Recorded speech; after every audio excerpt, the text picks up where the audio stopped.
I assume you didn't have Audition open. I did. I Nice. just didn't hit record. All right. Ba-ba-ba. Oh, we got some well wishes about your butt from the listener. I hope Scott's feeling a little better. I assume it's about your butt. Yeah, the doctor called me today and he's like, "How's your butt going on?" And I'm like, "Listen, I read online other testimonials from people who had the same procedure, and there's a wide variance in how people are getting on. Some people were suffering tremendously, and I think relative to the online testimonials, I'm probably in like I probably couldn't be much better for me. My ass is not fully healed, but it only really hurts when I poop, and it's a little slimy back there, which is not the greatest, but otherwise I just go about my business. Well, I mean, when I did the vasectomy, there was the one slimy bit of that was that you can't seal a hole up in that area. So they were like, "Yeah, it's just gonna ooze for a while. Like that's not a problem. Don't worry about Yeah, it." the doctor told me even before the procedure. He's like, "Listen, he's like, I'm like, you gonna do stitches? What are you gonna do?" And he's like, "We'll probably just like leave it open." And I'm like, "Isn't that gonna get infected?" He's like, "Well, actually, we got all these studies that show that it's actually better this way." And also, I'm like, even with the poop running right past it, like he's like, "Yeah, you'd think, but actually, this is better." I'm like, "All right, Yeah, I trust science-based medicine, and I'll like think about when you bite your tongue or your cheek or something. Like you can't put a Band-Aid on that, but yet those things rarely get infected, despite human mouths being atrocious. Exactly. So, I don't have an infection yet that I know of. Yeah. So, okay, I just as soon as this heals, I'm gonna be back in business. It just hasn't happened yet. All right. So for the listener, because there's exactly one person watching the stream, rather than doing a normal Monday episode, we always do this sort This of room like. has no ideas. Actually, we do have an idea that I have a scheduled. I don't have stream ideas for either. on. I'm not just trying to pin that on. But we remember we something came up and we didn't do it, but we scheduled a show on scalability and like capacity planning, and then we just I know didn't do nothing it. about. Yeah, I got a lot to say about that. That is a big part of my job and always has been, being in capital markets and also factories. But My scaling, what I do is I pick the smallest one and I run the software, and then I look and I say, "Oh shit, it ran out of memory. Add some memory. Oh shit, it ran out of space. Add some space." Actually, I don't run out of space these days because I use object storage. So, but there was a I time just when add a little bit until it's enough, and then I'm good. the one time I ran out of space was before I knew enough about system administration to run log rotate properly. We used to run out of space when it was not before object storage existed. Nah. I haven't run out of since using object storage, S3, etc. I have not run out of space on any deployed application. And I haven't run out of RAM since the year 2008. I haven't run out of RAM on a local computer. I've run out of RAM on deployed applications. 2008 was the last time I had an application server run out of RAM. And I haven't run out of storage locally because I just have so much fucking storage. Yeah. But yeah, anyway, what you're about to get, dear listener, is the unfiltered. We write the way we write panels is a process we haven't talked about a lot on Geek Nights, and it's changed over the years. But we're just gonna step through our two panels and complain about each other's choices on slides, and just make sure we remember what we're gonna talk about at PAX. And this is like our chance to make any last-minute changes and think about the timing and all that kind of crap. So normally we just do this before PAX, and it felt like a fun thing just to stream for the 3 people who are watching. So just dive right in. Any of those people are going to PAX. You can skip our panels and do something else more valuable with your time. Yeah, because in fact, even if you don't watch this, you can just watch the panel recordings after. I mean, the likelihood of GeekNights talk is not on YouTube after the PAX is pretty low at this point, considering the number of cameras we have and the reliability of modern technology. Anyone who these words knows they do not need to come to our panel at PAX and waste 1 or 2 hours of precious PAX time, even though it's a 4-day PAX. Yep. You can do something else instead. Even if you just go to like console free play and play like Mario for 2 hours, that's a better use of your time. But I will just preface this by saying that we'll dive right in. We're not going to talk to you. We're not going to present this like we're presenting to you. I'm going to pretend we're not even streaming, and we're going to talk shop. Partly because I was thinking the other day, we talked about on Geek Nights, how our favorite thing is to watch people who do something talk to each other at the level of expertise they operate without like explaining and dumbing down or any of that nonsense. So this is just our actual process. And you know what? Spoilers. It's not that sophisticated because we're not actually that good at this. Way less sophisticated than what I was talking about when we were having that conversation. I was talking about like, expert people. Yeah, you're gonna scientists. find out how our sausage is made, and you know what? It's just Jimmy Dean, and we throw it on the pan. That's right. It's not. So yeah, I stole a few slides from that other panel, the one that was too short, and I agree it's too short. The every game is the same game. I also stole a few slides from worker placement, but I don't want to dwell on this bit. Like I'm not. Yeah, gonna... Rim always saying he's making a brand new panel, and then not really. It is a brand new panel, but I do want to do this bit really quick, mostly because I want to get to the point, of reminding everyone that we all know what these are. And I want to play the is this a worker placement game? Because one, we got a good reaction in the other panel. And two, I think it does sort of set the stage for everything we're going to talk about. But I think we do it a lot faster. Like we don't need to dwell on the why, but I think stepping through this won't take a lot of time. I think the audience will engage a little bit. You mean Othello's not a worker placement game? We will spend the next 30 minutes explaining why Othello's not a worker placement game. And how is Puerto Rico not? Puerto Rico is. Yeah. Well, remember we had that slide of the asterisk. Just because you don't have a physical wooden guy to put, you could just take wooden guys and put them on those 8 cards. Yep. And then how would that not be worker placement? Just because you pick up the card instead of putting a wooden pawn on it, you're going to tell me it's not worker placement? Yep. And then we jump to, Board Game Geek says that worker placement is just a stylized form of action drafting, and Puerto Rico is an action drafting game, and therefore, yeah, they are kind of the same thing, but we still call them different things for a reason. Like, well, that's like what I was talking about the other day, where it's like, you were like, oh, what was it? Is it Yahtzee push your luck or not? And it's like, look, if you have the same mechanic, but you tune the knobs, the parameters on it, it can suddenly, it can be dramatically different, even though it is fundamentally the same math, right? Like how if I guess the metaphor I used was like if you had an amplifier and your amplifier was normal and it goes from 0 to 11, and I had an amplifier that only goes from 0 to 1, and it's like their uses of those devices, neither device is necessarily completely useless. One might be more useful in some situations than another, or, whatever, but are they not both amplifiers? Yes. Right. And so in the same way, it's like, yeah, in Puerto Rico, you can't get more workers. You can't, there's not more places to put workers than there are workers. I guess there are a couple more, but, but it's a lot tighter in numbers wise, but it's fundamentally still the same thing. But because the numbers are so dramatically different than, say, Agricola or, Kayla's or whatever, the playing of it is dramatically different. Yep. And I think that's the kind of part of the overriding theme of this whole panel. If I zoom out a little bit, is really the idea that there is not a strict hierarchy of definitions of game mechanics. These, the things people call game mechanics are zoomed way in and zoomed way out, and they overlap a lot, and you kind of can't get hung up on that, and you use the terms that make sense to you while you play games. And that's why I want to get here to this list of Board Game Geek has a list of game mechanics, and they are all over the place. Right, well, that's just crowdsourced, so they let anyone just type in fucking anything there. Yep. Right? It's like if you insert a new game or go to try to edit Board Game Geek, because it's basically like a Wikipedia, you can edit it kind of. Yeah. Then you could just make up new mechanics and add them, and I guess there might be some moderation process of checking them, but it's like, yeah, they don't fight over it really. Yep. So that's where we get to the crux.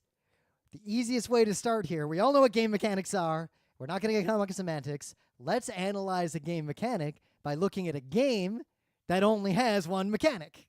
And then we do our Yahtzee bit.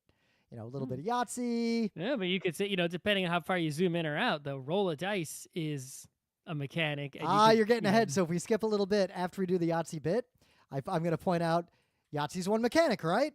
Well, Board Game Geek has the concept of re-rolling and locking, which is the first half of Yahtzee. But then we also have the roll and write. And Yahtzee is actually listed as one of the earliest examples of a roll and write. So you can also look at Yahtzee as two mechanics. You are rolling and locking, and then you are writing and interacting with this. Couldn't rolling be a mechanic and locking be a separate mechanic? Yes, and that's where we get to the. This is actually the bit that was new. I was thinking about this a lot, so I hope this metaphor all makes sense. I tried to use a physics metaphor because the cooking ones didn't work. Even Yahtzee, which is a single mechanic game at one level of zoom. Like, I will call Yahtzeeing a mechanic, and that's the word I'll use. Just like an atom of hydrogen is just an atom of hydrogen, but really even that atom is made up of a couple of different things, and the atom itself is just sort of emergent behavior. So Yahtzee is one or more mechanics, depending on your level of zoom, and depending on what part of the game and what part of game mechanics. Isn't this just too many words when you could just say level of abstraction and eliminate like half these slides? Because it's not quite level of abstraction. And what I want to point out It's is exactly what it is. Yeah. It's abstraction levels. Well, all these slides aren't about that. This is about the details of what Yahtzee's doing. Here, I want to say, if you zoom out, an entire game and a game mechanic So a high abstraction. are kind of the A same higher thing. order abstraction. A game is just the chemistry of all the mechanics you put in that game. If a mechanic from earlier is a set of procedures, a set of tests, a set of inputs, a set of outputs, a whole game is the same thing. So if you're zooming in and out, a game is a list of mechanics, but a game is also a mechanic, and a mechanic can be a set of mechanics. And if you zoom in, what's in there? The tests. What are you testing inside of a mechanic? If you zoom all the way in, you get to that other talk that we're not going to dwell on, but there aren't that many. And all the rest of this bit is just like getting into the details of really what's happening in Yahtzee. It's a probability curve. A lot of game mechanics are really just, you understand the probability curve, can you do math around it, and then can you make good decisions based on it? But with the point that Yahtzeeing is way more complex than just that bell curve, because one, you're making all these different kinds of basically poker hands with dice. They all have radically different probabilities, and you've got to map that against this sheet that actually has a pretty complex scoring metric to where that's actually what Yahtzeeing is as a mechanic. Like All that. right, but why does going off on Yahtzee for like 10, 15 minutes have to do with the overall thesis of the panel? Because a big part of the panel is what really is a game mechanic. We pick one, we talk about it as deeply as we are capable of talking about it, and then we take that idea and then we step through a bunch of other game mechanics and talk about the interesting or important parts of those game mechanics. Okay. And the rest of it is just, after a brief, like, what do game mechanics do? People can expect the same things. Like, trick-taking games are trick-taking games. We use the same words within them, so it's easy to learn them. Games that share mechanics, or at least mechanics within games, tend to operate similarly to each other. All the roll and writes have a lot of, like, they work kind of the same way. They have the same kinds of probability curves, depending on regardless of how you tune them. In game design, they become modular. If you have a game that has 3 mechanics in it, you can tune the balance of those 3 mechanics independently of each other because you have pretty clear lines of where the mechanics feed into each other. People who try to do a big Dwarf Fortress, one big loop in a game, will never be able to balance their game. They'll never be able to make it work. A game that has a series of discrete mechanics that interact with each other is a lot easier to balance and design. And yeah, see, this should have been, right, this part should be expanded to be the majority of the panel, all these things. I timed right? that we spend about 5 to 6 minutes just on this slide. Okay, I feel like this should be 5 slides, and then the Yahtzee slides should be fewer. Well, the Yahtzee slides take about 5 minutes total because they're not Okay. that long. The whole point is we get to this. This is why we like. This is The number why, of slides does not align with the amount of time.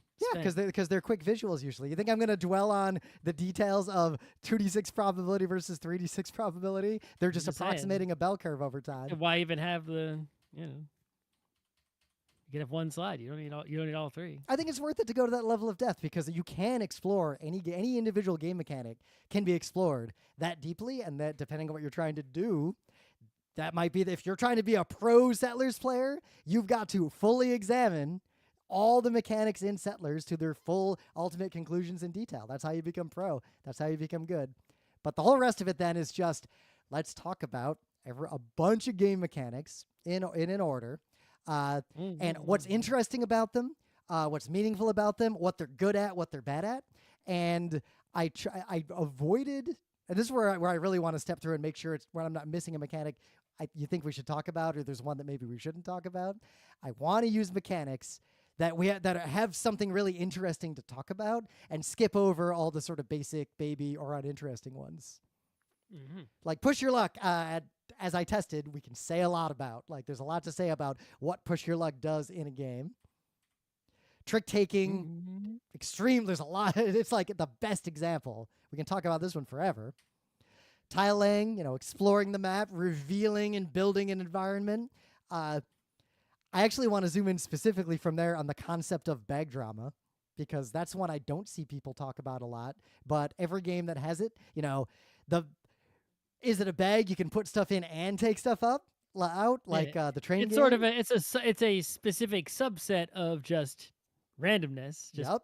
generating random things, but with the dials tweaked in a certain way to where you knew what was in the bag from the beginning, and Yep. therefore you know what can come out, right? And it changes all the time, and so Yep.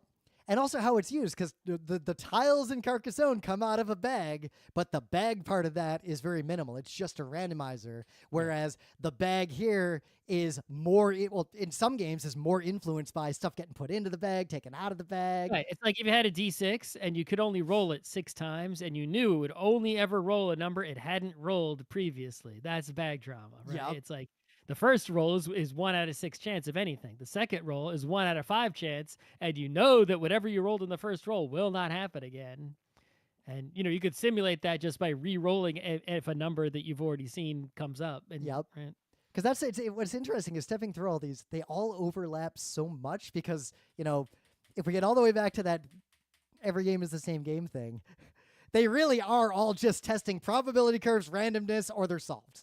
So it is just Skill. about that fine tuning or about how you think about it. So then these all in a deck building, I think, is a big one to talk about. A lot to say around that, especially considering Dominion was the first one and the best one, and now deck building appears in a lot of other games. And then a few in a row that are all variations on drafting or like picking actions, like drafting as in getting resources versus. Well, draft is a kind of auction. Yep, it is a kind of auction because we get to auction later. Action drafting, which is very similar to worker placement, but I think this is a point to talk about how you engage with it differently, even though mathematically, like, this could just be meeples being put on those things. The action point system, where you want people to be able to take a varied turn, but you want to weight like how powerful different actions are. The rondel, I think we could spend plenty of time on the rondel.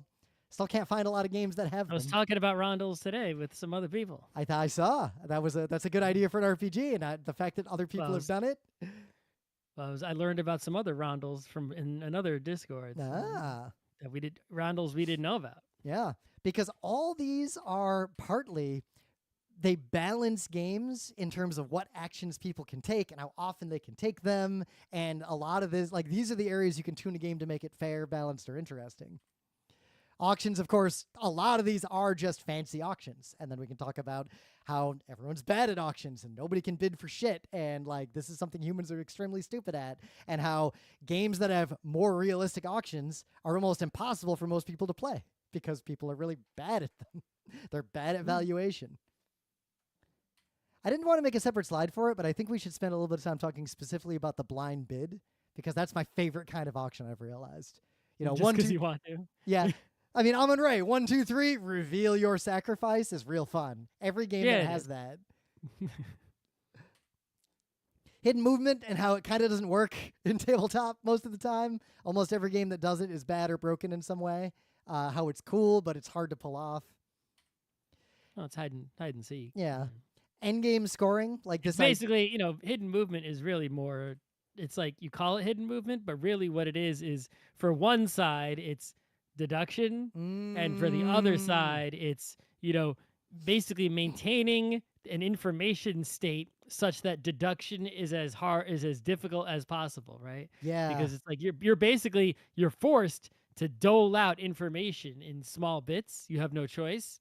And if you give out too much information or the wrong kind of information, the player will have the correct answer and you'll lose. So you have to dole out the information such that there are as many possible correct answers at all times, and narrow the possibilities, the set of possible correct answers as little as possible for as long as possible, so that they can't figure out the right answer. And that's really what hidden movement is. It's not Actually, really. as you said that, I'm gonna move because I have a slide around that like games that have an information economy mechanic. I'm gonna put that right here after this because these two are also kind of the same thing. You have to reveal information, and that is up like a unit of action in the But in these game. games, you want, at least in Hanabi, you want to reveal Yep. information. You And just can't. Whereas yep. in a hidden game, one person wants to reveal as little as possible, but is forced to reveal some. Yep. Which implies that hidden movement games that are based on deduction, which is all of like the ones that I'm trying to think if is there any hidden movement game that is not fundamentally a deduction game and it's doing something weird, and I can't think of one. I mean, what if you just play hide and seek? It's not deduction. I mean, it's just still process of elimination. You're not Yep. giving out information when you hide and seek, but someone just looks in places and they're like, well, not in the bathroom, not under the couch, not in the closet, not in the right, and then eventually they in the oven. Yep. Gotcha. Yeah. Hiding in the stove, eh? Would I turn on the gas if my good buddy? I think endgame scoring is worth talking about because I saw it listed in Board Game Geek and I was looking at the games and what people were saying about it in a little forum. And there's definitely a big divide between games where all the scoring happens in a score track over the course of the game and then it ends versus games which is, a lot of Euros. There's the scoring during the game, but then there's like the big scoring at the end of the game. Like, did you get your combos and build your buildings and whatever? I think the only difference between endgame, there's only two differences between endgame scoring and regular score as you go, right? The difference is that the end game scoring, you could score it as you go. It's just obscuring the positional heuristic. Yep. Case in point, Carcassonne. But it doesn't. It's not actually any different, right?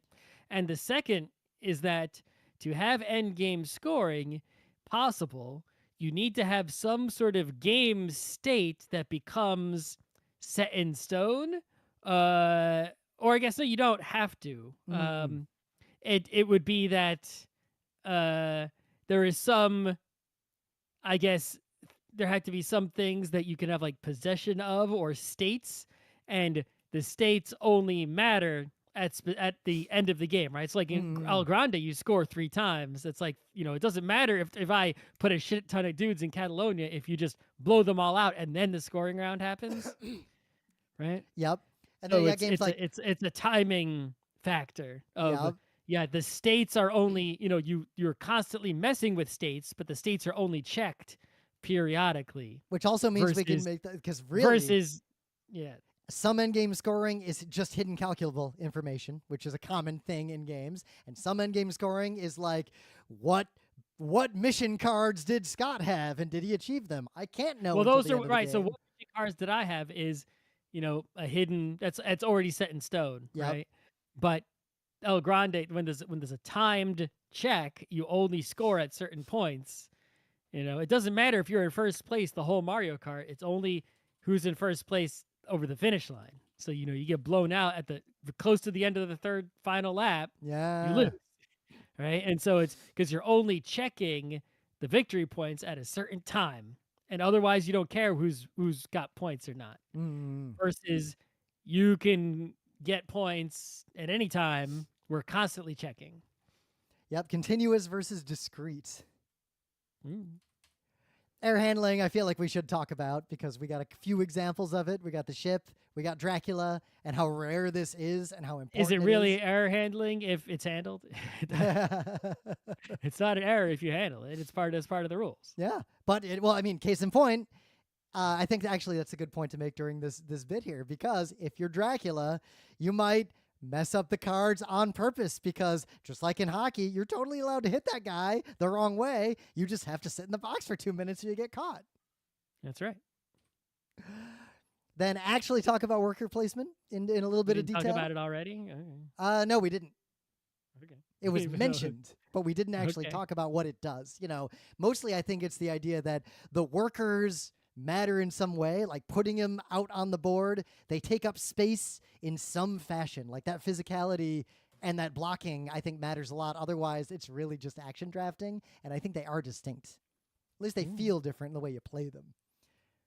Worker placement games tend to have the snowball of more workers is something, if it's allowed, you want to seek. And that's very hard to balance because workers tend to be too powerful. A lot of games have failed at that over the years. If you think about it as an auction, which it is, right? And it's like what if you're in a normal auction at auction house, you want to have more money to win. Yeah. It's like, well, if you're bidding on actions with workers are money. Having more of them is being richer and being able to buy more stuff. Yep. Just direct. That's- It's a invest in the thing that will accelerate your victory point economy in any game, and you'll just win. Mhm. Colonel Blotto, the whole like area control placement. There's a lot to say around the Blotto space, Which is also a form of auction, right? Because you're basically slowly. It's like a silent auction, but not silent. Where like Yep. you take turns, or however you do it, you bid with your resources, your cubes, on the different things, and whoever has the most wins the Castile, New Castile. Whoever's put the most cubes there, right? Yep. And then there's a huge difference between 2-player versus N-player. This is a good chance to bring in like how do you manage those politics and simultaneous Well, versus politics sequential. is a game mechanic. True, but it's also a component of all multiplayer non-raised games. It's an unavoidable mechanic. I should probably add a politics slide. It's a mechanic that goes into the game, whether you put it there on purpose or not. Yep. But then something like explicit trading of items would be a political mechanic that you have to put in intentionally, otherwise it can't happen. And then Like, jump into the dexterity bit a little bit. Like balancing is good to Elysium talk Quadrant. about. Sidereal. Yep. But like or balancing Genoa. games and how hard it is to make them and like what that means versus flicking games. Flicking is a very strong mechanic. I feel like we should spend a moment. They're all just different parts of sport. I mean, you can say throwing or Yep. hitting a baseball. But I think it's or I think sliding, running, jumping. I think flicking is noteworthy, swimming, and that flicking is specifically common, pedaling. and also the fact that there are people. The who panel is a tabletop panel, so it's Yeah, but like I want to spend 30 seconds complaining about how so many people who play these games will not flick properly, and That's rules correct. do not punish people enough for not flicking properly. Like If only we could have a video of flicking properly versus not properly. I thought about that. I think we'll just demonstrate. That'd be a good short YouTube video. Ooh, that's a video we could make. And we'll make it at Yeah. PAX. I'm just saying, we could set up a game like Pitch Car and be like, this, that's not a flick. Yeah. Right? And we could say, this applies to Catacombs. This applies to fucking every game you've ever played that has flicking. This is what flicking is. This is how to flick. If you don't flick in this exact manner, you are cheating. Yep. Period. End of story. And fuck you. Yeah. Brief aside about the finger breaking. We don't need to tell the anecdote we always tell, but I think the like jungle speed style aggressive physical mechanics are very rare in tabletop, where you are physically interacting with other people and the board at the same time, partly because it is dangerous. Yeah, if you're doing some Jengas or some whatever, or flicking, it's always one person at a time. Yep. Right? You don't have a lot of everyone at the same time. And during this one, I want to mention Nerds and how real-time tabletop games just have this problem in general. Like Nerds and Buddha Babel, you're less likely to break a finger, but you are still slapping things around the table in real time, and you might collide. Bargaining and trading, there's a lot to say about that one, obviously. Politics, yeah. Yep. Actually, I should move this under right after politics, or maybe right before politics. Put it before politics. Colonel Blotto, bargaining, trading, and then politics is a good progression. And then quitting and joining, because we talked about this in a panel a long, long time ago. And it's also something that is rare, and I think people should add to games more often. We can talk a little bit about player elimination as part of the same thing, quitting, joining, and being kicked. Just to give a very specific example, Bonanza Hand, I think, is worth talking about. I still can't think of any other games that do it except these two. I think there are some. I just don't. There are. I just couldn't think of some. But I think it's worth talking about how it's such a very specific thing, but the order of your hand Hanabi, mattering. you Yeah, actually, yeah. I mean, I guess you can in Hanabi. You're allowed to adjust your hand. You are. But in Bonanza and Wine the Film, you fucking can't. Your hand is your hand. Mhm. Real money gambling, worth talking about. Mostly to talk about how bad it is, and mostly about how it's causing problems in the world, but how You it could be like- does add it's a kind of mechanic common in games throughout history that can be Doesn't have overlaid to be upon. just money, right? Gambling is basically real consequence gambling, and where it's like playing the game has there is a real stake. Whatever the game is, there is a real world consequence of winning or losing of some kind. Ah. And is it that? And then we could say, the only thing that makes these games is that you don't have to play them. No one makes you go to the casino. You know what? I think instead of calling it real money gambling, I'm going to call it real life consequences. And then the last one, the pokers, partly because I want to bring it all the way back around to if you learn any 2-game mechanics and get good at them, being good at Yahtzee and being good at poker hands will make you good at every goddamn game on earth, just about. Poker is just a subset of, I guess, specific set collection. Or, I guess. Oh, what? Why did? Give me 1 second. Why did that monitor just turn off? It's dead. Did I bump a cable? All right, monitor, why did you just black out? And all right, interesting. Wonder if there's something loose down there. And then I did add, because you're right, it does just end abruptly, so I added my usual slide, but I used this thing instead. I kept it really simple. Don't, like, you fucking nerds, don't argue about these. Like, use whatever terms make sense. Don't argue about the definition of whatever. Like, that's way beside the point. Actually think about the game, like think about game mechanics, interrogate them, think about games in terms of mechanics. And if you want to be good at games, study and practice the game mechanics that you see the most often. That's why we got really good at poker and Yahtzee, and that made us really good at every other game. I'm not that good at poker, though. Well, I'm pretty good at poker. The problem is I don't like you want to playing. play some Hold'em? I'll play some Hold'em with you. Real money? You have no idea. I've watched YouTube videos of like the math that the pro Hold'ems do. Yeah. We are garbage at it. Yeah. You know what I do know, though? I know the odds of poker hands in various situations pretty well. I don't think you know as well as you think you know. Oh, no, I don't know them that well, but just like I don't know Yahtzee perfectly, but you can get I'll try good to find enough that to intuit video and you could watch and see what the... And then for designers, I wanted a little bit of, because this is something I really like. I know I mentioned it, but in that gig thing, they really separate, here are the takeaways for players, here are the takeaways for designers when they have conversations. So, like, learn what mechanics are good at doing in games. Like, push your luck is really good at causing certain kinds of interactions. If you want those interactions, have those kinds of mechanics. Learn how to connect mechanics together so you can design a game that's modular, and thus you'll save yourself a lot of hassle trying to balance it and tune it and rewrite it. And then last, don't have more than one unique mechanic in your game. You're not that smart. Nobody is, except maybe Rainier Knizia. Even he doesn't usually put more than one. I don't think almost anyone puts more than one unique mechanic in a game, except terrible Kickstarter games. Yeah, usually you're doing one, your game might have multiple mechanics, but a lot of them are just sort of boring. And then there's one that's like, Yep. Or some games, none of the mechanics individually are unique, but they've got a unique combination. It's like, yes, I have a boring macaroni and a boring cheese, but behold, mac and cheese. They got good chemistry. Like those Friedman Freeze games with the giant decks of cards that you like migrate through. They're really simple, but the combination of all the variations is what makes it interesting. Yeah, and that's it. So let me jump over to yours. Oh, we can... I guess you can drive it. Let me follow you. I had to go to the other. Yeah. Nope, wrong one. I went back to this one I was on already.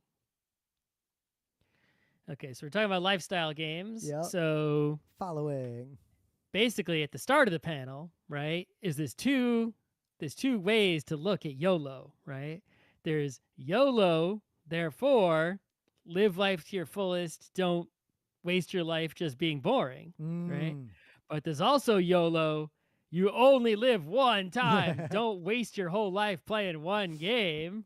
Or do you? Or do you waste your whole life playing one game? Here lies for him who played one, right? Yep. And so that's the thesis, is those two YOLOs in relation to how will you spend your time gaming. Yeah. Right? What if Rim was still playing Magic 32 years later? Right. It's like right. And so we start with the right, just sort of the philosophical questions, right? It's like, you're going to live one life. How much time will you spend not playing one particular, but just playing games, period. It's like if you Mm. spend half your life, your waking hours of your life playing games, is that a life well lived? Right? Regardless of how many different games you're playing, one game or a million games, you know? Mm. Um, and then it's like, listen, there's a lot of games in the world. You're not going to play them all. And in fact, most of them are never played ever. Like even there are games that people made that never got played, even by the people who made them. Right? I tried to figure out how many games humans have devised total. And the numbers I could find is that on Steam, there's over 100,000 games. And a Board Game Geek, there's over 100,000 games.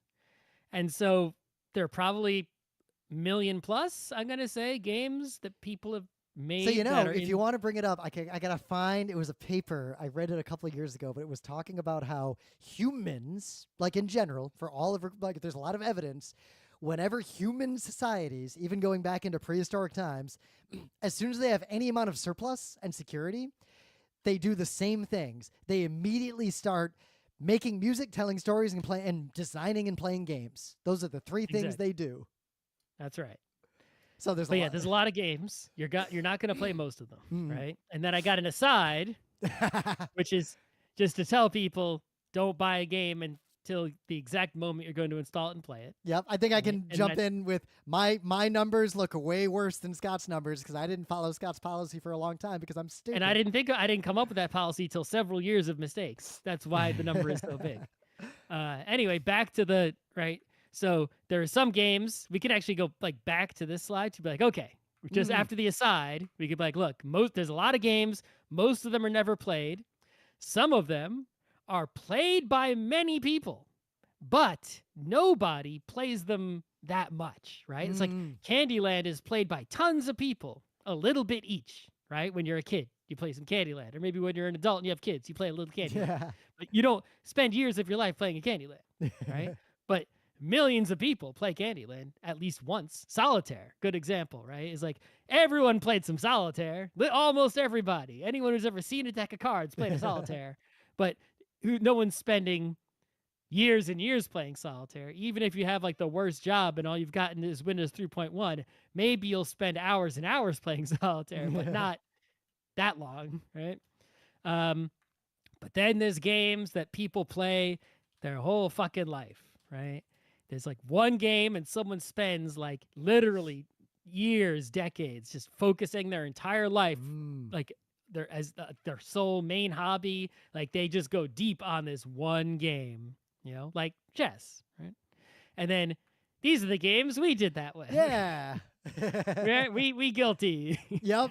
Right? That's a good list because Netrunner was like yours, Overwatch was mine. I played Netrunner for like 4 or 5 years. I don't know how Yeah. many years. But I if can figure it it out. had kept going, I feel like you would have kept playing it. I would have played it a little bit longer. Mm. It was fading even before it died. We both There escaped were less people were Counter-Strike. showing up to tournaments and such. I feel like if we hadn't escaped Counter-Strike, we wouldn't have made GeekNights. Probably not. Hey, yeah, Marvel Snap, I guess 3 years. How long did we play Yeah. that? I played it from the beginning until not that long ago. I played it a few months after the beginning because I was like, I saw how dangerous it was, and I said, not until they add the friend mode. They added the friend conquest mode. I played it until they shut it down with the TikTok ban. Yep. Anyway. And we can linger on this slide a little bit and talk about what we liked, like what drew us into these games, because I think that's a good like human thing. But we don't want to spend more than like 2 minutes on that slide. Right. Then it's like, so this slide just questions. It's like, listen, what is it that makes a game, right, a lifestyle game? Like, how is it that some games can be a lifestyle game? What about those games allows them to be played by one person for such an extended period of time, right? And there's 2 categories of reasons that make a game potentially a lifestyle game. And so the first category is things about the design of the game itself, right? The game is designed in such a way, mechanically, mathematically, such that it could potentially be a game that someone invests a lot of time into, right? And so here's all those kinds of reasons, right? The game has a useful purpose, right? If it's some sort of training educational sort of thing. There's something, you got Duolingo the Owl here. I feel It's like we yeah, can you're jump in with how many of you would would like rather be late to work than not talk to the owl by the appointed time. right. It's like there's something. You're getting, maybe it's virtual bike MMO world, right? Mhm. There's some, extrinsic motivator. There's some actual, real, tangible value that comes out of the game in terms of education, training, something like that, Mm. such that you keep playing it, right? A game can be omnipresent, right? So I don't know. This might actually go in the other category and not the game reasons.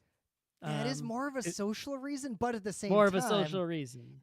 like it's complicated because if you think about football, part of why it's so omnipresent is because its rules and mechanics made it like deeply accessible in a way that a lot of other similar games aren't. Like easy to learn, easy to teach, easy to. If you can get a ball-shaped thing and draw 2 lines on the like that's enough to play some soccer. All right, so we can actually make it to. Because it's accessible is what makes it omnipresent, I think. Actually, it's so funnily That's enough part of it. at work today. There's a guy I work with who's like he plays in a baseball league to this like softball to this day, and he was convinced the rain would stop and they'll be able to play today. So Godspeed. But someone in our area admitted out loud they have never played soccer and never kicked a soccer ball in their life. And the rest of the floor was like, "What the fuck?" Buddy, played soccer, not very little, but not zero. I played soccer as a kid in the front yard with like 3-on-3, Yeah. 4-on-4. Not much, maybe at summer camp a couple times, Yeah. I guess. Anyway, yeah, we could do, but basically, yeah. So the idea here, I guess we'll need to have another. Let's do this, and then we'll duplicate this. And Oh, we'll put it in both sections is a good way to go. I see what Well, you're doing. I could change the picture to a different game. Yeah. Let me see we'll see what other slides there are when we get down there. Mm. Right. But yes, but the point here will be the game components are so simple and so widely available. The game, right? Well, actually, this is great because thinking another game, why is basketball so popular in cities? Partly because cities put up basketball courts everywhere and anyone can get a hold of a basketball. Yeah, mostly. But yeah, yeah, but I guess the idea is that, yeah, the game itself, the structure, the components of it are so simple that anyone can just play it at any time at a thought, right? Is like, even if these kids really wanted to play Twilight Imperium, they'd have a hard time. Yep. It's just because this is the game that you can just freaking play, right? It gets played. And I feel like soccer, like football and games that use the standard 52 card deck are both in that category. Yeah. All right. A game has, some addictive quality, lower, not clinically addictive, right? Yep. We're not going to get into clinical addiction, right? Or these definitions of it or anything. But there are games that clearly have some sort of psychological grasp that most of us have felt. And that allows a game to become a lifestyle game because you don't get tired of playing it. You just want to keep playing it. And sometimes you can get trapped doing that for years and years and years, even if it's not clinically addictive. Then there are games that are clinically addictive, right? Which we can't really discuss clinical addiction, not being psychologists, but we know that that is a real thing. Yep. And if people succumb to it, they will play a game for a very, very long time. Years and years, as long as they're able, or it destroys them. Right? It's a thing that happens. Okay, if a game offers the opportunity for creative expression, so this could be, building things, or it could be painting miniatures, or it could be customizing characters, or do you even want to get into like the player archetypes of like people express what they like about Magic by making the deck they want, like that kind of thing? Right, exactly. And then I also wrote in the notes here, technically speaking, Try to Win an Oscar is a game, right? It's like kind of, and so it's just like if there's some sort, if the game itself involves art making, right, people will just keep doing that, right? If they enjoy it's not, people won't stop. They'll spend their whole life getting good at that art and keep doing it. Yep. People, how often do people paint their miniatures and then don't buy anymore and don't paint anymore? Yep. How That many doesn't people happen. play Warhammer and they're okay at the game, but their life is dedicated to their pristine, beautiful armies? Right, exactly. But they might play the game too. Well, yeah, they'll do both, but the Right. showing off their army and their creative work is Right. likely the primary reason they're playing. Yes. And so that strategic death, obvious, right? When a Yep. game has a large space, right? You can't perfect your play. You'll keep playing because you can just keep getting, learning more about the game all the time, right? But that is not right now. But a high ceiling of mastery includes games with strategic depth. Games that are deep strategically necessarily also have a high ceiling of mastery, right? Go is deep and it has a high ceiling of mastery as a result. But there are games which are not deep that still have a high ceiling of mastery, right? Mario is not so deep, but to get good enough at it, at least speed running it, is it's you can keep getting better at it, right? Usually, sports, for example, might Yep. not be they might be somewhat deep strategically, but you can just keep getting better. Even if you're in the NHL, there's only one Connor McDavid out of 600, however many people there are. Yeah, unless you're Right? Dr. All the Manhattan. rest of them can get better. Yeah. And so there's a reason to keep playing as long as there is still room for improvement in your play. Yep. And that can become a lifestyle game. Which could lead. There's a little bit of a side discussion there around the. Some people are.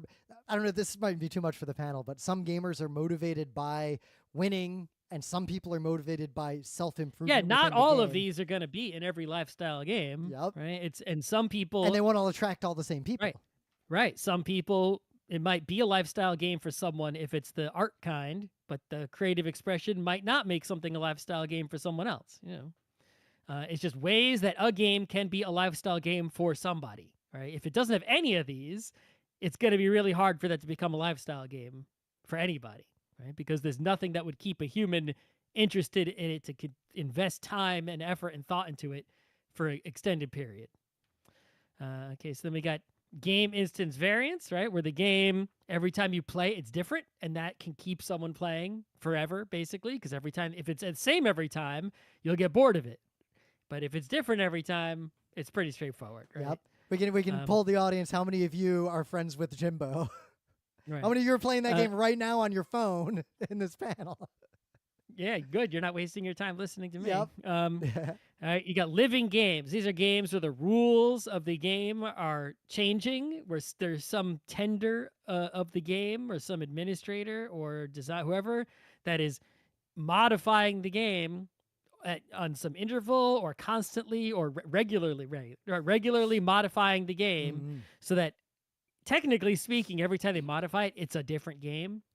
But you're continuously interested in the game because just as it was getting boring, it changes up. Like you saw us the other night playing Fortnite, and we all got excited again because it's all Star Wars now and we can fly X-Wings around. Perfect example, right? Okay, and then you got the campaign structure, right? Is if there is some sort of legacy, right? A risk legacy or, a season or a tournament or, some continuation between instances of the game or a D&D campaign, that can keep somebody playing as long as that doesn't come to an end, right? Then the person has a reason to keep going with it, right? And so those are the game reasons that could make something a lifestyle game. Then there's social reasons, right? So regardless of what the game is, the game could be any game whatsoever. If the social constructs surrounding the game are in place, then it could become a lifestyle game because you're in it for your whole life for the social rewards, mostly regardless of the game itself. And I like how this ties all the way down to that other slide you got around the nerds and how they don't need the game. It was you all along. Right, yeah, that's towards the end. Yep. Right? And so, but it's setting the stage for that. I like that structure. Right. And so the omnipresence here, the original idea omnipresence, right, is not just the accessibility of it, but the fact that wherever you go on Earth, or at least most places you go on Earth, if there are people there, you can connect with those people via the game, right? Mm. So it's not just soccer. You can play wherever you got a ball and a space. It's like no, you can go anywhere, and if there are humans, you can't even share the same language. But if you can play soccer, you can socialize with them. I feel like Right? you almost want to have the accessible slide under game reasons with this image, and then have the omnipresent slide with the same image in this section, because it makes this point around this is why soccer is one of the most popular games in human history. We can do that. All right. So yeah, it's omnipresent. Anywhere you go, you can, socially connect with people with this game. And so it's useful to be able to be good at this game, Ah. right? It's socially convenient, right? If you don't know how to soccer or you're not any good at it, and then you won't be this omnipresence will be less advantageous to you. Um, and so it's sort of, it's a reverse chicken and egg, right? It's just it feeds into itself both ways instead of needing to one to get it kicked off. It's like it's already, a spiral of amplification, right? Or it's like it behooves you to be good at it, but also being good at it gives you, and so you get good at it, and it's that right. Anyway, okay, so then there's games if they have a specific target audience, right? And so this is social because there's an existing social group of people. And if the game is catering to that specific group, then it becomes a lifestyle for the group. The social aspect actually comes first, right? It's like you got a bunch of retirees, and here comes the pickleball. Yeah. It's like, or the train simulator, or right, the you've farm got a bunch of train nerds simulator. and a train, right? You got a bunch of aircraft nerds, and here comes a flight simulator. Yeah. And so the socializing was already there, and a game comes and aligns with it like a puzzle piece, right? And so that existing social group can latch onto it and play it extensively. Could end up playing it very extensively, right? Okay, so then you have a game that has some sort of cultural significance or tradition. And so, socially, this tradition already exists, or the game is the tradition. So the examples I wrote were like dreidel, pinata, and in the image, cheese rolling. We could mention the horrible football. Yeah, but I always forget what it's called. I have to look it up every the time. Italian War thing. Yeah, that's one also. There's a lot of them, but just if there's a tradition around this game, what's the Japanese one where you climb really high on the oh thing? yeah. There's a lot of these, right? Where, there's some tradition surrounding it. And so even though the game might be played once a year or once in a while, someone still has this game have a significant, place in their lives from beginning to end because it doesn't go away because the tradition is still there, right? Independent of if the game is good. Right, they might only cheese roll once a year, but there's that guy who's at the cheese roll every year. He's cheese roll guy. His lifestyle game is cheese roll, even though it's once a year. There he is again. Every year you go, there he is. I see him, cheese roll guy. Okay, so spectating. If a game if people want to watch a game, then people will invest their lives in playing the game, right? That's just how it is. Right? Yep. If someone wants to watch someone do a thing, someone will be incentivized to do the thing, even if there's no money or anything else involved. But of course, that would help. Yeah. There's a competitive scene, obviously. So I did Rubik's Cube has a competitive scene. Yeah, that's a good one. Probably better than cup stacking. Yeah, that's similar. Yeah. But I just didn't want to use, you didn't want to use too many of the same game over and over. But it's like, if there is a competitive scene with active competitors, rewards for playing the game, then people are incentivized to practice the game, get good at it, try to win, right? Even if it doesn't matter which one came first, chicken and egg wise, the game or the tournament, the fact is, as long as the competitive scene exists, it now becomes a self-fulfilling prophecy of people will try to play it in order to win if the thing is there to win. You know what I realized with competitive scenes too? With casual play, you need to have a social connection to like looking for game is a problem. Competitive scenes imply you can just transactionally sign up to play the game because there is a structure. You don't need to have any friends. You just need to pay the tournament fee. But the point is, from a lifestyle game, it's like it would be worth investing a large amount of your life in a game if there were a real official, a somewhat official competition with some kind of reward, even if it's just a recognition that congratulations, you've won. Yep. Okay. Then there's active community, which is similar to competitive scene, but doesn't necessarily have to involve winning and losing. It's just that there are other people who actively are playing the game, and therefore, if you actively play the game, you can have friends. And as long as, right? And so that's, if there's a game with no one playing it, it's kind of hard to decide to spend your life playing it if you're the only one. But even if the game is garbage, not saying World of Warcraft is garbage, but even if a game was garbage, if 100 other people played it and you could make friends with those people, then there's a reason for you to keep playing as long as they keep playing, and now you're together with people. The game has brought you together. You're there for the people, but the game is also there, right? And you'll keep playing. You could almost think of like, Discord is just a software, or Slack is just a software, or PHPVB is just a software, but it's like you could just add, it's still a program that's keeping people together, and it's like if it happened to have avatars, it's it's your entertainment software. Yeah. And then organized play, yet again, is sort of competitive scene, active community, right? All three of these go together. But organized play, again, doesn't necessarily have to be competitive. It could be, a tournament with a competition, but it could also be something like a trivia night with no real prize. Yep. Well, I think that thing I said earlier but there's doesn't still fit an under... official organization as opposed to the active community, which doesn't necessarily have to have an official organization. So there is an organization. There may or may not be prizes and tournaments and competitions, but yeah. The thing I said around transactionally being able to guarantee you will play the game with someone doesn't fit under competitive. It fits under this. Right. But if there is a regular trivia night, you could, see it could be worthwhile to put your life into, doing that every single week, right? And do something once a week for a long time. That's a lifestyle game. Yeah. Right? It doesn't, that's enough, right? We don't have to draw a hard line of like when is, how much playing is required to call it lifestyle game, because we already said that Cheese Wheel once a year could be considered lifestyle game.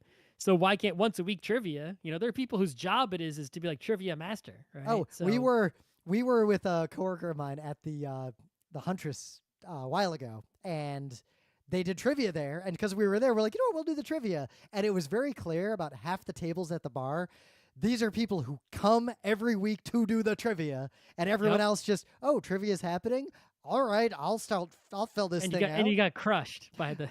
We actually were in third place when we left because we weren't going to stay. You're a bunch of nerds, though. We weren't going to stay for 2 more hours. Yeah.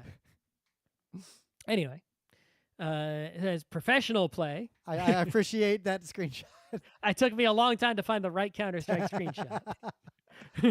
I put effort into that. Because the other ones weren't good enough. So, yeah, if you can make a living playing the game, if there is money involved, you can literally make it your job, then of course people will invest their lives into that game, because why wouldn't you? Yep. If someone would pay me to play Overwatch, that would be my career. Right. It's like, if that's a possibility, then good. And then a broader category of professional play is simply rewarded play, right? Which is different, again, from competitive play, right? Because competitive play, you have to win to be rewarded. You could have rewarded play that is like disorganized, right? All these different pieces, right? It's like, it's not professional. It's not your job. It's, you don't do it for a living, but you do get some rewards, and the rewards may or may not be related to winning at the thing, right? Yeah. Which is a good case in point. A professional hockey player likes playing hockey and is paid to play hockey, and that's a feedback cycle. But most of them probably care more about touching that cup than they care about their actual salaries. Right. A good example, I'm going to write this in the note because I didn't write it, even though. So a good example of a rewarded play, right, would be that you go and you play golf with the boss, right? And it's Mm. not necessarily competitive. It's not about winning, and it's a social aspect, of course, and it's not really organized because you just got a tea time and went. Right? It's not like you're in a golf tournament or anything, or a golf league or anything like that, right? But there are still rewards to playing golf with the boss that could be tangible, right? That's a Or good point to bring up. or playing golf with business partners, right? I And so mean, that might encourage you to invest a lot into the game of golf over your life, because there's these reward incentives for doing so, even though not competitive play, not professional play, mm, not a member of an active community, right? I mean, Not a I can say professional. I know people who are very good at golf and golf a lot and hate every second of playing golf because in the industry my day job's in, like that is how you meet the people you need to meet to Right. influence things.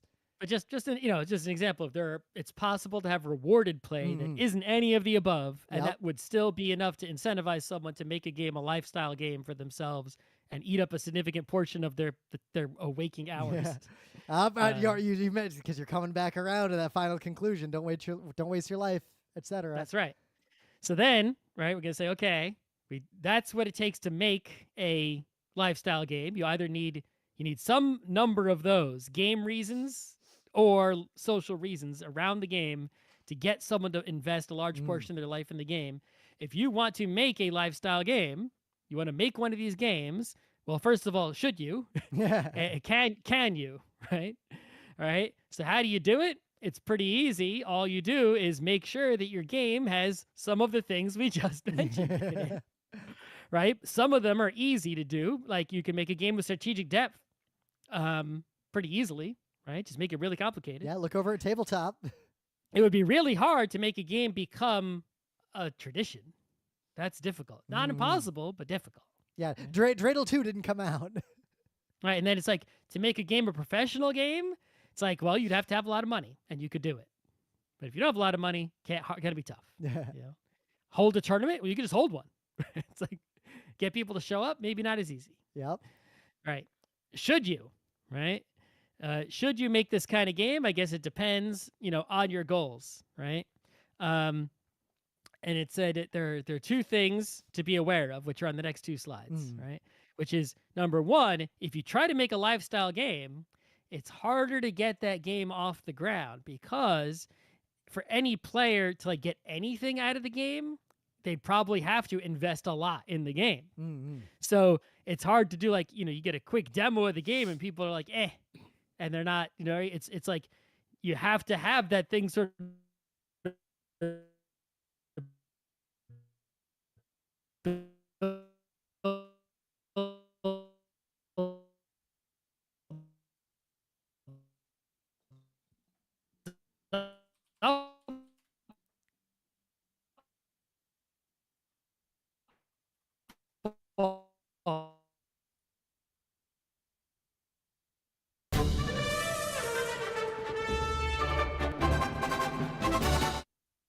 Okay, Yep. you back? Yep. You're back. Okay. I don't know what happened there. I don't know either. My internet was fine, and Discord just like screamed to a halt. I guess so. So yeah, it's harder for a game that is Mm. trying to be a lifestyle game to succeed in the first place, because investment is required from the player.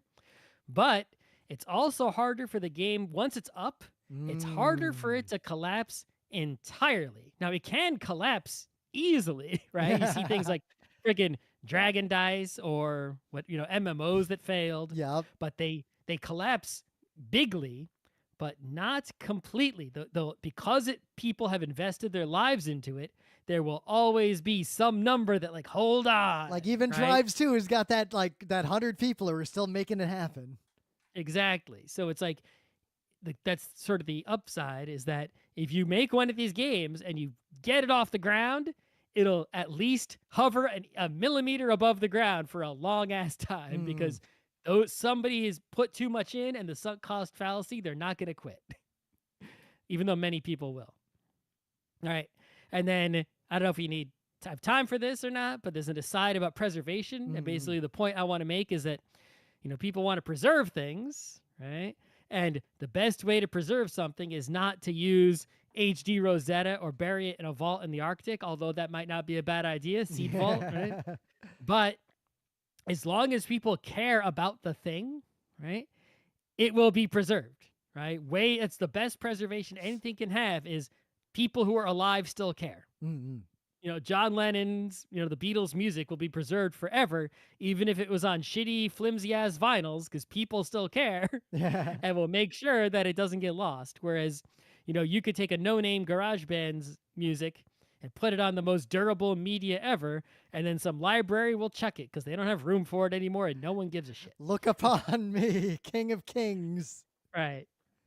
And trying to make your game a lifestyle game is sort of, a kind of desire for preservation. Mm. Right? That's why it's relevant. So we might not need that slide. And then it may become a trap. You have to be aware. If you make a lifestyle game, especially if it's the living kind, you may be stuck, or someone may be stuck maintaining that game Mm. forever, right? It may, eat the rest of your life. Because now it's like, yeah, you made this game, and then the rest of your life is editing the rules and or holding the tournaments or organizing it. You can't find anyone to pass it off to, but you can't leave it, or Yep. who knows? It makes all the money for your little company, so you can't invest in anything else because it's like the only thing keeping you going. Yeah, but you didn't get big enough that you could just have someone else take care of it. Like Richard Garfield doesn't worry about magic anymore. Right? You could reach that point, but you still have to. That's escaping the trap, right? You could be stuck in the trap. Okay, and then the question of is, should you, if there is a lifestyle game, should you play it forever, right? Should you be investing your life into, a significant portion of your life into just one game? Mm. Not if it's harmful, right? Yep. Obviously. Don't do that. If you want to go pro, if you can honestly, seriously, and truly go pro, go for it.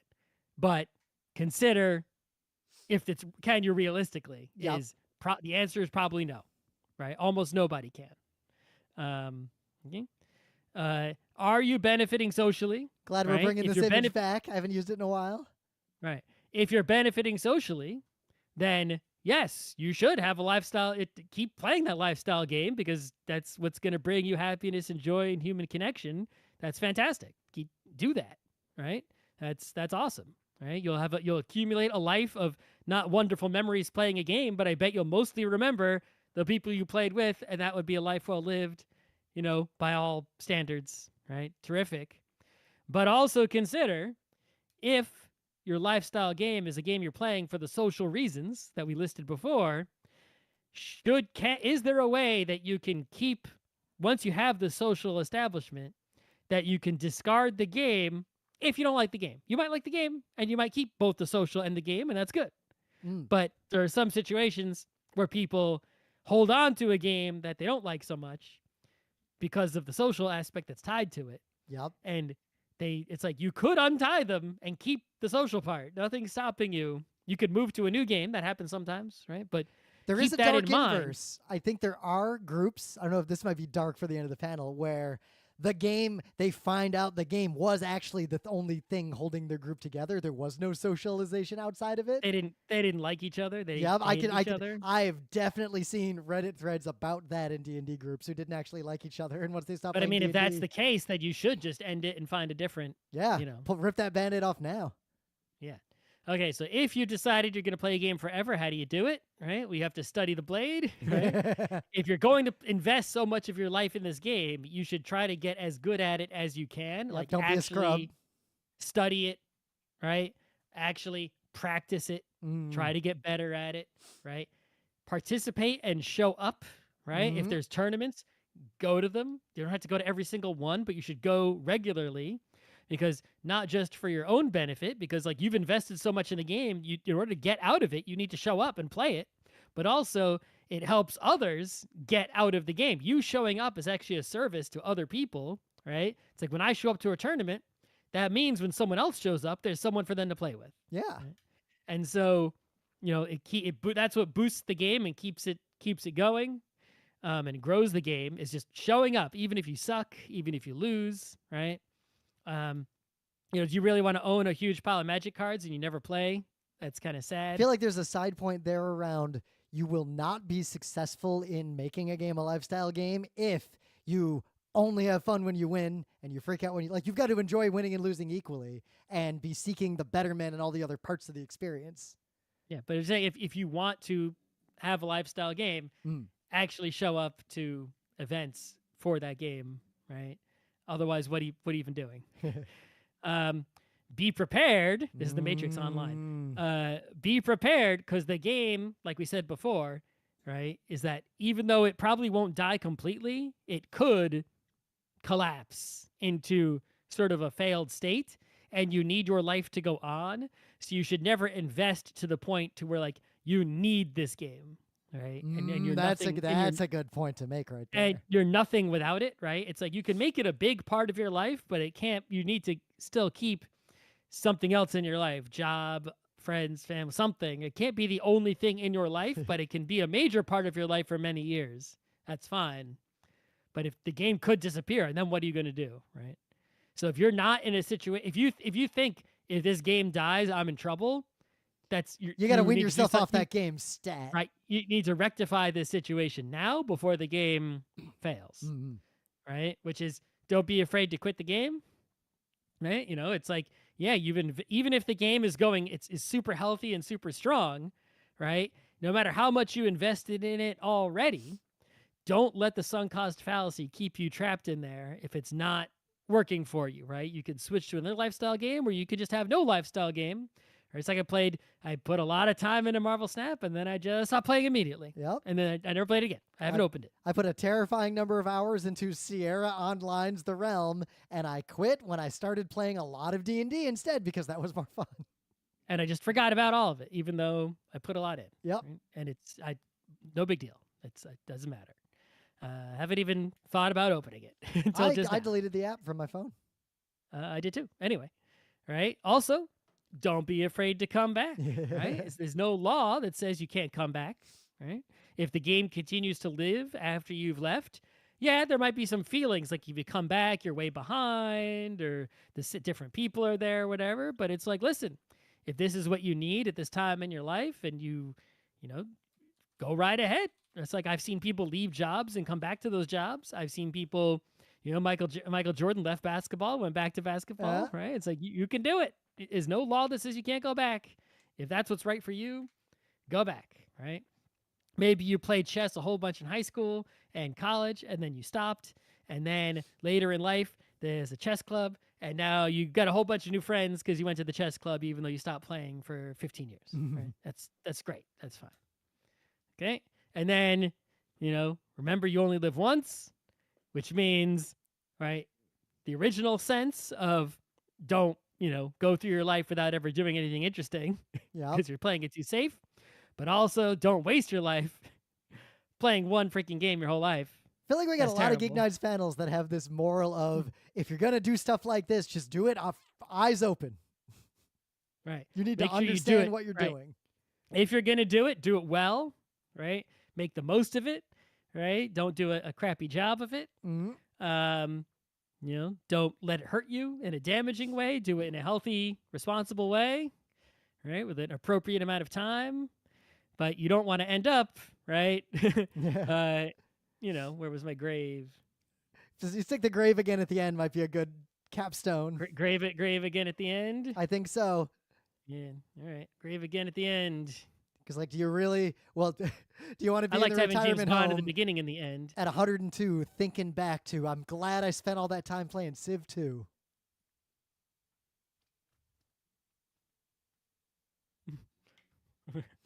Okay.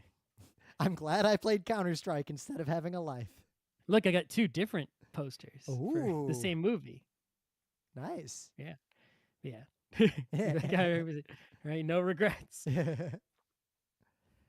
The end. All right. I think it's good stuff. We'll have to avoid going on any super long tangents. This one will require careful, move on. Yeah. I think the one thing I wanted to mention was that the one thing is the benefit of playing a lifestyle game is to play a game that you're expert at and the people you're playing against are expert at and you all know the rules. Sublime. And One of the most sublime experiences on earth. right. It's just like the benefit of doing it, right? So it's like, should you play forever? Like, yes, for the Yep. sublime. Well, maybe it's worth having a slide about that, because think how many, no one's good at Street Fighter. None of you are good at Street Fighter. Is there any tournament winner in here or whatever? But imagine what it feels like to be the Street Fighter champion fighting another Street Fighter champion, or the chess master fighting the other chess master. All right, we'll throw in the old kick. Yeah. Chun-Li. I feel like I only experience something even close to that with the handful of like Euro games we've played a lot, like T&E. That was in Third Strike was the.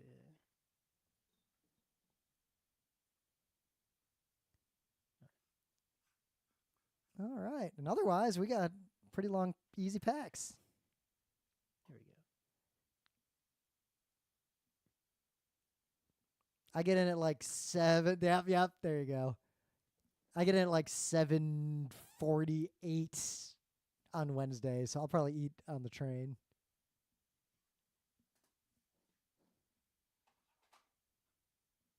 All right, so we'll say just this slide is like a 2-second slide. Yep. Here, it's like, should you play forever? Yes, because that is the only way you can experience, the for the It's sort of like the heights. yes, for the peak experience, right? The only way to ever experience this, right? It's like, yeah, you see it as a spectator, but imagine being one of the, right? It's like the only way you could ever experience this is if you go deep into a lifestyle game and play with someone else who has done the same. Yep. Right?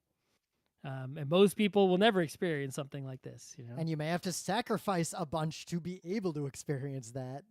Right. But if you can get there, it's worth it, even regardless of any rewards or anything else, right? Because few people, right? It's like, imagine being, scoring a playoff OT goal. Like last night. Right. It's like, imagine being Neil Pionk right now. Just like, was it worth it to spend his whole life so far playing hockey? Yeah. Yeah. If being able to hold that cup up, like, yeah, that's 100% worth it.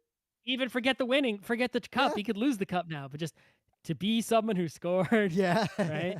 It's like, all right. All right. Okay. In the stream right there. I think these are good. I'm going to make a few tweaks, move some slides around in mine, and